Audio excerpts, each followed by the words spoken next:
propose que de la farine là, de blé paysan, du rouge de Bordeaux. Donc ça c'est des variétés paysannes. C'est vraiment des blés anciens qui n'ont pas été sélectionnés après-guerre en fait pour du rendement à gogo. Là c'est vraiment des variétés à paille très haute avec des petits rendements mais qui sont capables en fait de s'associer avec des champignons dans le sol. Donc ça permet aux racines d'explorer mieux le sol, de s'alimenter grâce à ces champignons, les mycorhizes.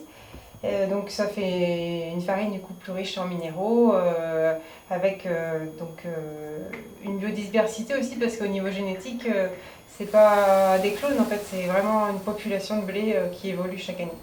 Voilà.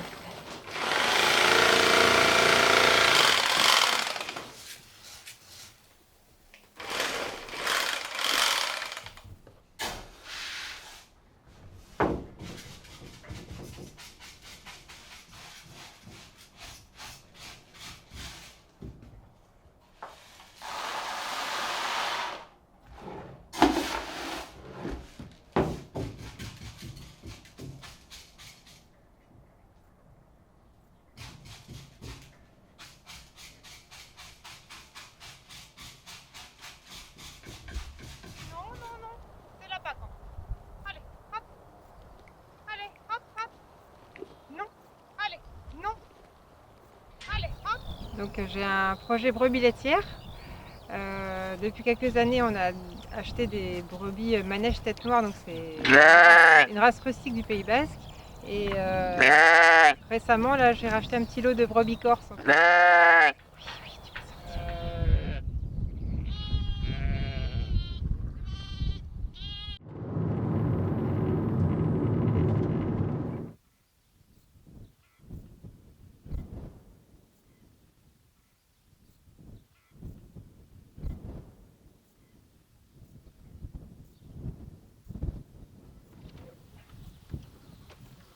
Allez dehors.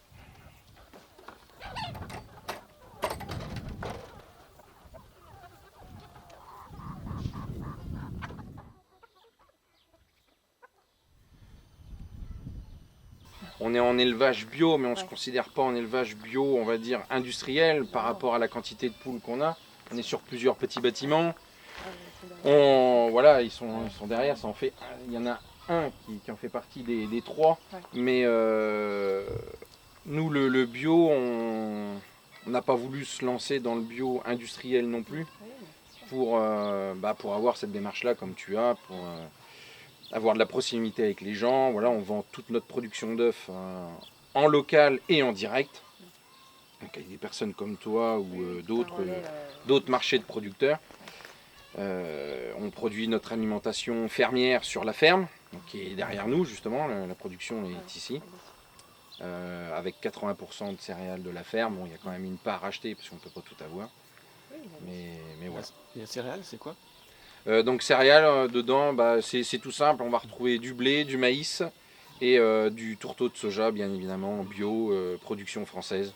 Okay. Voilà. Et puis du minéral. Et les contraintes du cahier des charges de bio, c'est quoi? Une alimentation 100% bio, déjà, de toute façon pour toute la production bio, que ce soit végétale ou animale. Et voilà. Et puis ça est dans un parcours. Il y a quoi? Il y a des contraintes de surface, de temps passé dehors? Alors de temps passé dehors, aujourd'hui c'est quand même assez compliqué, c'est au niveau de la grippe aviaire. Donc ça, la grippe aviaire, on va plus le retrouver de l'automne jusqu'au début du printemps, milieu de printemps. Donc là c'est vraiment des contraintes qui m'embêtent un petit peu, c'est de laisser les poules enfermées tout le temps. Et on retrouve ce qu'il ne faudrait pas dans un élevage de volailles, ça inclut d'autres problèmes derrière. Mais sinon, c'est obligation de parcours. C'est 4 mètres carrés par poule extérieure minimum.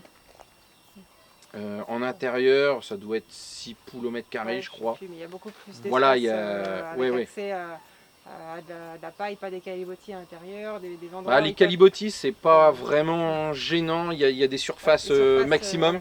Il y a des surfaces maximum. Nous ici, c'est 100% air paillé. Ils ont juste les pondoirs qui sont, perchoirs qui sont en hauteur. Voilà, mais sinon c'est 100% air paillé. C'est le bien-être animal. Oui, oui, voilà. Et des petits bâtiments, pas des grosses structures qui certes sont certainement plus simples à gérer, mais voilà, nous on cherchait pas ça, on voulait vraiment faire des petites quantités et avoir de la proximité. Bien suivre la police. Voilà. Merci. Bah, si tu vas me redonner une pièce. Ouais. Tiens. Impeccable. De quoi faire? Oui, impeccable. Merci beaucoup. De rien.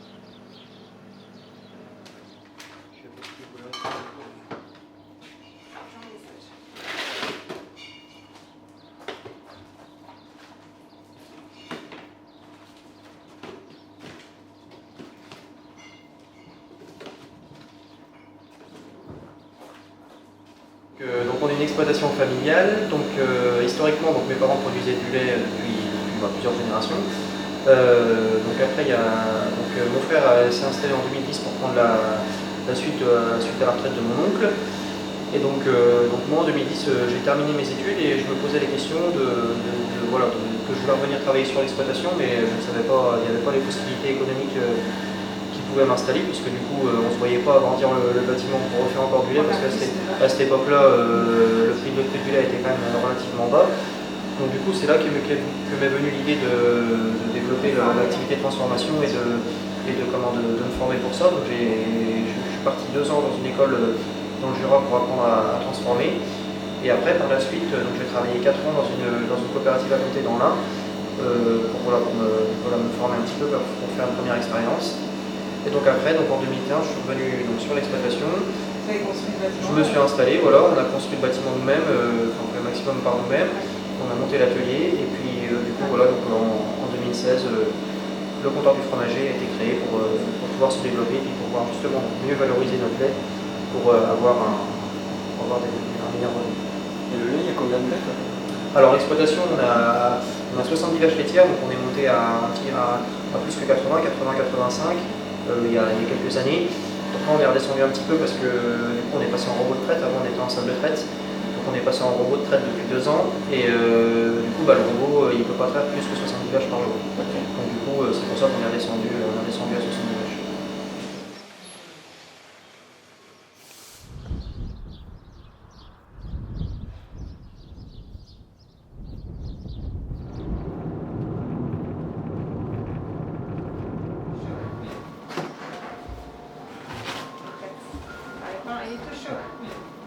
Le fournil a été créé par des paysans bio de l'Aube.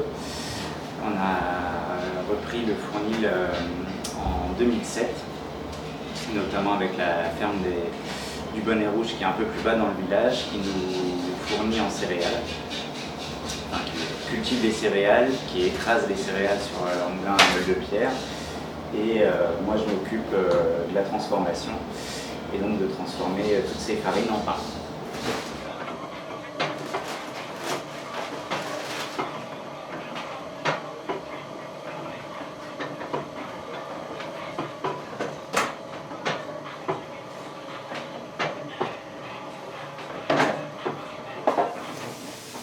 Donc oui, notre four à bois qui a 55 ans, c'est un four à gueulard. Donc le gueulard, c'est la pièce en fonte qui est ici et qui est amovible. Hop. Et donc quand on va chauffer le four, le foyer est en dessous. On va chauffer le four, on va remplir de bois la partie supérieure du foyer. On va évidemment craquer une allumette. Et le gueulard va gueuler, va cracher la flamme à l'intérieur du four.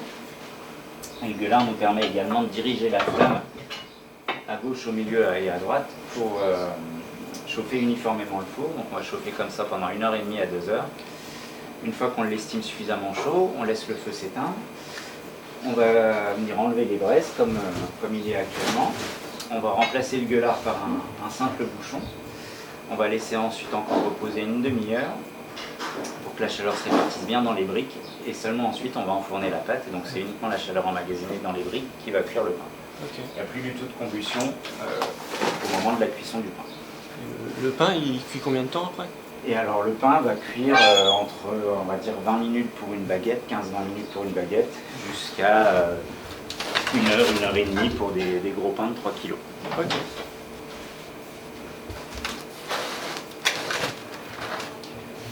Et donc la particularité d'une cuisson au feu de bois, c'est qu'on va cuire du coup en chaleur descendante, puisqu'on va enfourner à 280 degrés, 290 degrés comme dans un four on va dire électrique de boulanger, mais forcément il va te perdre entre 70 et 80 degrés durant la cuisson.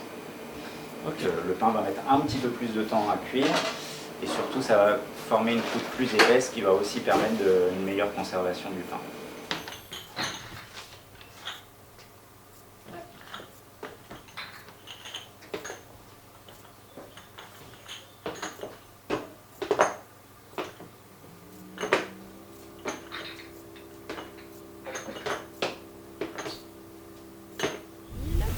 On a repris donc avec mes deux grands frères, donc Damien et Pierre-Louis.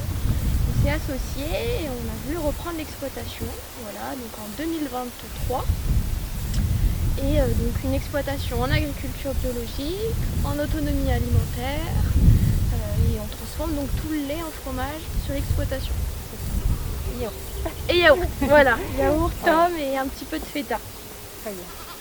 Et puis tout est commercialisé sur les AMAP, en circuit court. Vous faites beaucoup de marchés Principalement sur les marchés, donc le samedi matin sur Sens, dimanche matin à Pont-sur-Yonne, puis après voilà, c'est uniquement à la boutique et en local. Tout à fait. C'est ça. C'est ce qu'il faut.